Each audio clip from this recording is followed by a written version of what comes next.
ఎక్కడ చూసినా కూడా కనిపిస్తుంది, ప్రతి ఒక్కరి నోటంట కూడా వినిపిస్తుంది. రోడ్లు అయితేనేం కానీ నాడు నేడు ఏంటి ప్రతి ఒక్కటి కూడా.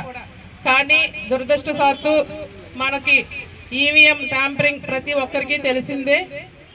అలాని ఎక్కడ జగన్మోహన్ రెడ్డి గారు వెనకడుగు వేయలేదు. మళ్ళీ మన రాజ్యం హ్యాపీ బర్త్డే టు యూ.